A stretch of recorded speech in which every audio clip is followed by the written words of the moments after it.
जब भी आज़ादी की बात आती है तो सबसे पहले एक चेहरा ला के रख दिया जाता है और वो चेहरा है गांधी जी का। लेकिन जब ये सवाल क्लेमेंट इटली से पूछा गया, जो उस समय के ब्रिटिश प्राइम मिनिस्टर थे, जिन्होंने इंडियन इंडिपेंडेंस एक्ट पर साइन भी किया था, जब किसी ने उससे ये पूछा कि भारत को आज़ाद करने का असली रीजन क्या था, तब उसने कांग्रेस के किसी भी लीडर का नाम नहीं लिया। और जब उसे स्पेशली पूछा गया कि इसमें गांधी जी का क्या रोल था, तो एटली ने थोड़ा सा मुस्कुराया और कहा, मिनिमल, नाम मात्र का। अगर ऐसा है तो फिर हमारे इतिहास में आज़ादी के पन्नों में गांधी जी का नाम सबसे आगे क्यों, बाकी क्रांतिकारी लीडर का नाम अक्सर पीछे क्यों छूट जाता है। आज की इस वीडियो में हम यही बात करेंगे, क्या सच में गांधी जी का योगदान सबसे बड़ा था या फिर आज़ादी की असली कहानी कुछ और है। कहानी की शुरुआत होती है साल 1888 से, जब गांधी जी 19 साल के थे। तब वो लॉ की पढ़ाई करने के लिए इंग्लैंड चले गए और जब लॉ की पढ़ाई कंप्लीट हो जाती है तो गांधी जी 1891 में भारत वापस लौट आते हैं। लेकिन उन्हें यहाँ इतनी सक्सेस नहीं मिलती है जितना वो एक्सपेक्ट किया था। फिर आया 1893, एक ऐसा दिन जो उनके जीवन को हमेशा के लिए बदल कर रख देने वाले थे। महात्मा गांधी अपने काम के सिलसिले में साउथ अफ्रीका जाते हैं। एक दिन वो ट्रेन में फर्स्ट क्लास कंपार्टमेंट में सफर कर रहे थे, लेकिन तभी वहाँ एक गोरा आदमी आया और उसे गुस्से से देखते हुए बोला, तुम यहाँ किससे, ये कंपार्टमेंट तुम्हारे जैसे लोगों के लिए नहीं है, चुपचाप नीचे उतर जाओ। और जब गांधी जी ने ऐसा करने से मना किया तो उन्हें जबरदस्ती नीचे उतार दिया गया। तब उन्होंने अपने आप से सवाल किया, क्या मैं इस अन्याय को सह लूंगा। फिर उन्होंने एक फैसला लिया, अब बस, अब और नहीं। उन्होंने डिसाइड क्या किया, मैं इसके खिलाफ लड़ूंगा, लेकिन नफरत के साथ नहीं, सत्य और अहिंसा के बल पर। और अगले 21 सालों तक साउथ अफ्रीका में उन्होंने भारतीयों के अधिकारों के खिलाफ और रंगभेद के खिलाफ लड़ाई किया। और उनका ये अनुभव इंडिया में ब्रिटिशों के खिलाफ लड़ाई करने में काफी काम आया। 1915 का साल था जब दुनिया बदलाव के दौर से गुजर रही थी और उस वक्त भारत में आज़ादी का सपना देख रहा था। उसी समय महात्मा गांधी भारत की मिट्टी पर कदम रखता है और कांग्रेस पार्टी ज्वाइन करने का फैसला करता है। लेकिन कांग्रेस पार्टी ज्वाइन करने से पहले महात्मा गांधी गोपाल कृष्ण गोखले के साथ मिलते हैं, जो कांग्रेस के एक मॉडरेट लीडर थे, जिसे गांधी जी अपना गुरु और मेंटोर मानते थे। जब गांधी जी गोखले से मिलते हैं तो उनसे सीधा कहते हैं कि इंडिया की जो फ्रीडम स्ट्रगल चल रही है उसमें मुझे भी जुड़ना है। तो गोखले जी गांधी जी को ऐसा करने से रोक देते हैं और कहते हैं, आप पहले इंडिया घूमो, लोगों की जिंदगी को समझो, उनकी समस्याओं को देखो और उन्हें सॉल्व करने की कोशिश करो। जब तक आप लोगों को समझ नहीं पाओगे तो आपको उनके लिए लड़ना मुश्किल हो जाएगा। गांधी जी उनके मेंटोर जैसा जैसा कहते हैं उसे एज इट इज फॉलो करते हैं। फिर क्या, गांधी जी एक सिंपल सा ड्रेस पहना, बिल्कुल वैसे ही कपड़े जैसा एक आम इंसान पहनता है और पूरे इंडिया का भ्रमण शुरू कर देता है। वो घर घर जाके लोगों की कहानियों को सुनते हैं, उनकी तकलीफों को समझते हैं और उनका हल ढूंढते हैं। और इसी सफर के दौरान वो एक दिन चंपारण पहुंचते हैं और वहाँ के किसानों से बातें करते हैं। तो किसान बताता है कि ब्रिटिश उन्हें जबरदस्ती नील की खेती करने पर मजबूर करती है। किसान के जमीन का 25% जमीन पर नील की खेती करना मैंडेटरी कर दिया गया है और इसके लिए किसानों को कुछ भी नहीं दिया जाता है। और ऊपर से नील की खेती करने से जमीन खराब भी होती है और जब कोई भी व्यक्ति नील की खेती करने से मना करता है तो ब्रिटिश उनकी जमीन हड़प लेती है, अनाज लूट लेती है और उन्हें मारती पीटती है। और जब ये बात गांधी जी सुनते हैं तो वो भी किसानों के सपोर्ट में आ जाते हैं और कहते हैं, अब और जुल्म बर्दाश्त नहीं करेंगे, हमें इसका विरोध करना होगा। और इसी विरोध की शुरुआत होती है गांधी जी के चंपारण सत्याग्रह से। गांधी जी किसानों के साथ मिलकर शांतिपूर्ण तरीके से आंदोलन करते हैं। वो किसान से कहते हैं, चाहे ब्रिटिश हमें मारे पीटे या कुछ भी करें, हमें नील की खेती करने से मना करना होगा। ब्रिटिश आंदोलन को दबाने के लिए किसानों को मारते पीटते हैं, फिर भी किसान नील की खेती करने से राजी नहीं होता है। तो ब्रिटिश थक हार कर किसानों की बात मान लेती है। ये चंपारण सत्याग्रह सिर्फ एक जीत नहीं थी, ये एक मिसाल बन गई थी कि शांति और सत्य के साथ हर जुल्म के खिलाफ लड़ा जा सकता है। चंपारण में जीत के बाद गांधी जी गुजरात की तरफ रुख करते हैं, क्योंकि गुजरात की खेड़ा नाम की जगह में भयानक सूखा पड़ चुकी थी। इसके बावजूद ब्रिटिश सरकार किसानों से लगान वसूलने पर तुली थी। किसान वो लगान ब्रिटिश को फसल होने के बाद देते थे। वही सूखा पड़ने के कारण उनकी सारी फसल बर्बाद हो गई। इसके बावजूद भी जबरदस्ती लगान वसूला जा रहा था, ऊपर से 23% और एक्स्ट्रा टैक्स भी थोप दिया। इसीलिए गांधी जी गुजरात जाते हैं और वहाँ के किसानों से मिलते हैं और किसानों से कहते हैं कि तुम सत्याग्रह करो, बस वायलेंस मत करना, बाकी सत्याग्रह करो। और ये सत्याग्रह इतनी बड़ी लेवल पर होती है कि यहाँ पर भी ब्रिटिशर को झुकना पड़ जाता है और किसानों का लगान माफ कर दिया जाता है, जिसकी वजह से गांधी जी की पॉपुलैरिटी और भी बढ़ जाती है। अब लाखों लोग गांधी जी को जानने लगे। उनका शांति और सत्य का संदेश देश के कोने कोने तक पहुंचने लगा। फिर साल आता है 1919 जब ब्रिटिश एक एक्ट लाती है जिसे रोलेट एक्ट भी कहते हैं, जिसमें अगर कोई व्यक्ति वायलेंस करते हुए पकड़ा गया या किसी के घर में ऐसे न्यूज़पेपर मिला जिसमें ब्रिटिशर के खिलाफ लिखा गया है तो उसे देशद्रोही घोषित कर दिया जाएगा और उसे बिना कोई कानूनी कार्रवाई किए डायरेक्ट जेल में डाल दिया जाएगा। गांधी जी कहते हैं ये कानून हमें दबाने की कोशिश है, लेकिन हम इस जुल्म के सामने नहीं झुकेंगे। और फिर शुरू होता है एक महा आंदोलन। गांधी जी की लीडरशिप में लाखों लोग रोलेट एक्ट के खिलाफ शांतिपूर्ण प्रोटेस्ट करते हैं। भारत के हर कोने से लोग गांधी जी के साथ आते हैं। पंजाब में भी रोलेट एक्ट के खिलाफ बड़े प्रोटेस्ट होने लगते हैं। ब्रिटिश सरकार के जुल्म के खिलाफ पूरे भारत में प्रोटेस्ट हो रहे थे। पंजाब में ब्रिटिश सरकार ने रोलेट एक्ट के खिलाफ हो रहे प्रोटेस्ट को रोकने के लिए कांग्रेस के बड़े बड़े लीडर को जेल में डाल देती है।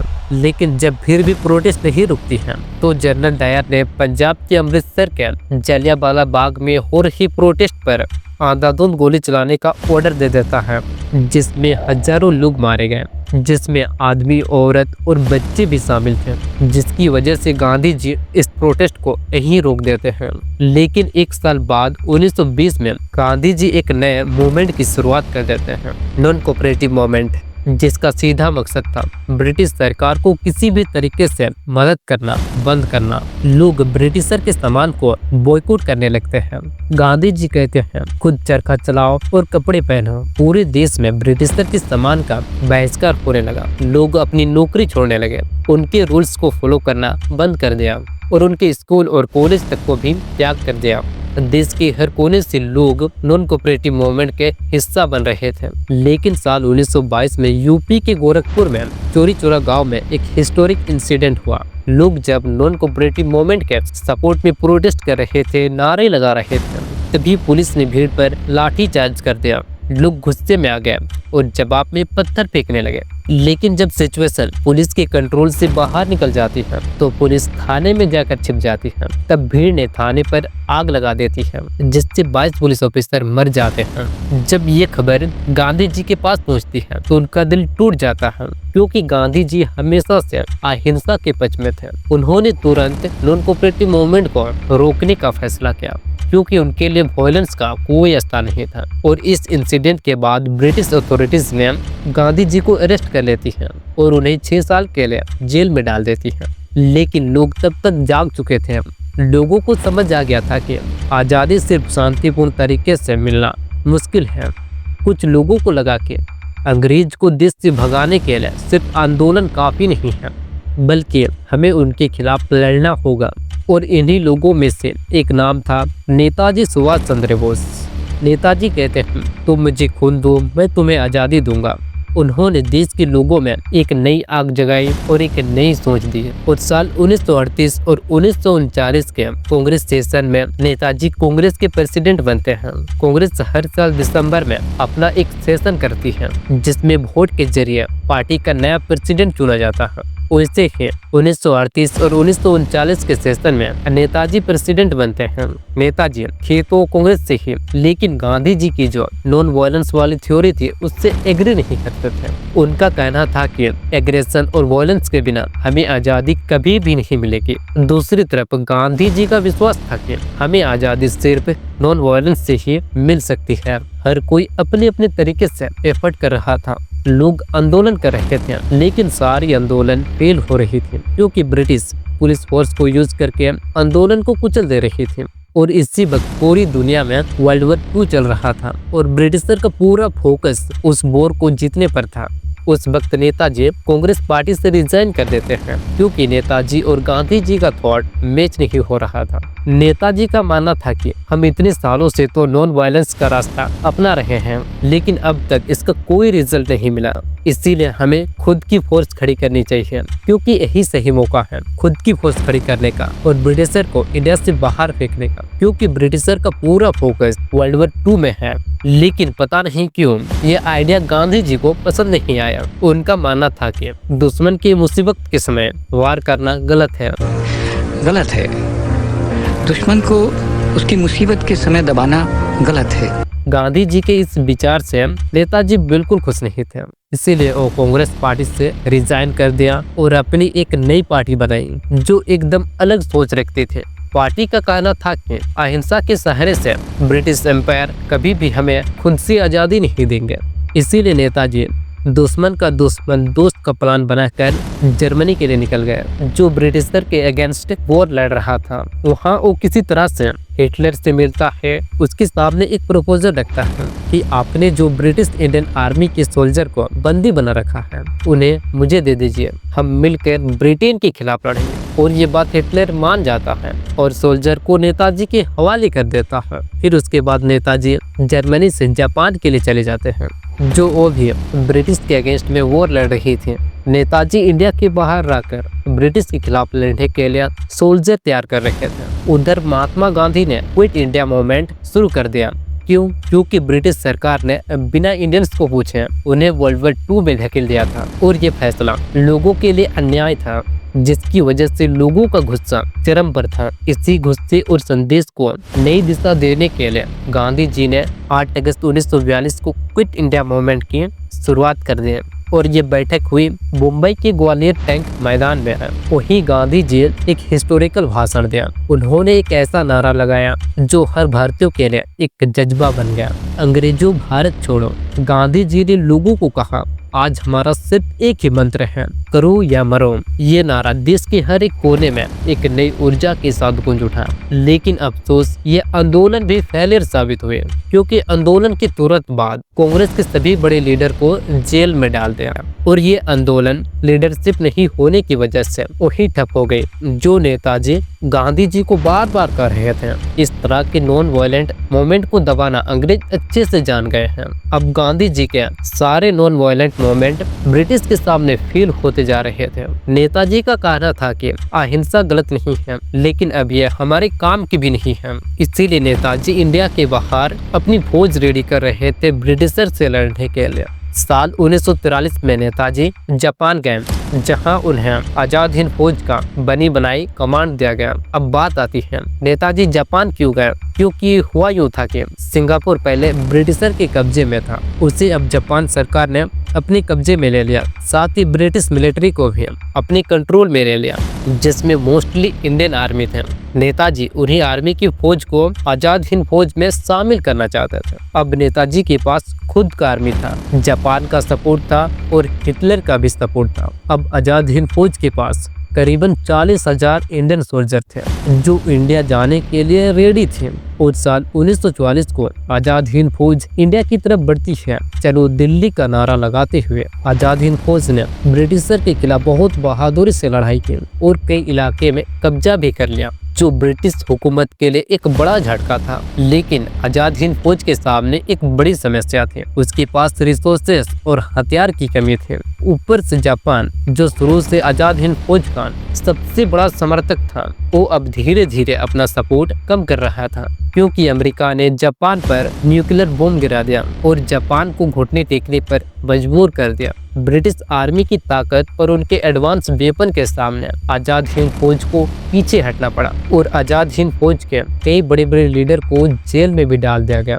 जिसकी वजह से नेताजी ने आजाद हिंद फौज को डिसबैंड कर दिया और वो खुद अंडरग्राउंड में चले गए, क्योंकि ब्रिटिशर ने उन्हें क्रिमिनल डिक्लेयर कर दिया था। लेकिन फिर भी लोगों के अंदर आजाद हिंद फौज और नेताजी के प्रति इतनी तगड़ी सिंपैथी थी कि लाखों लोग सड़कों पर आ गए, आजाद हिंद फौज के सिपाहियों को छोड़ने की मांग करने लगे और भारत छोड़ो का नारा हर गली हर चौक में गूंजने लगा। ये सिर्फ एक आंदोलन ही नहीं था, बल्कि एक आज़ादी की पुकार थी। और उधर वर्ल्ड वॉर 2 खत्म हो चुका था, जिसकी वजह से ब्रिटिश सैनिक काफी कमजोर हो गए थे और जितने भी बचे कुचे सैनिक थे वो ब्रिटेन चले गए थे। और जितने भी ब्रिटिश पुलिस थे उसमें मोस्टली इंडियन थे।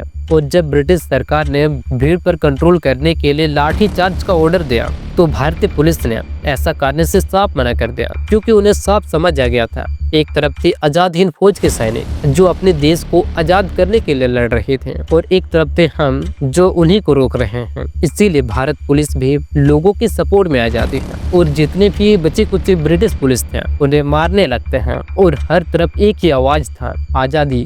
ये एक ऐसा जुनून का रूप था जो ब्रिटिश रूल को जड़ से हिला दिया। आजाद हिंद फौज का जज्बा और नेताजी का सपना हर भारतीयों का लक्ष्य बन चुका था। अब ब्रिटिशर को साफ समझ आ गया था कि अब उनका समय खत्म हो चुका है और इसी डर के साथ ब्रिटिशर एक डेट अनाउंस करती है 3 जून 1948 का, जिसे बाद में कम करके 15 अगस्त 1947 कर दिया गया। अगर ब्रिटिशर ऐसा नहीं करते तो इंडियन उन्हें मार कर भगाने वाले थे। इसीलिए उन्होंने इंडियन को आज़ादी दे दी और अपनी इज्जत बचा ली।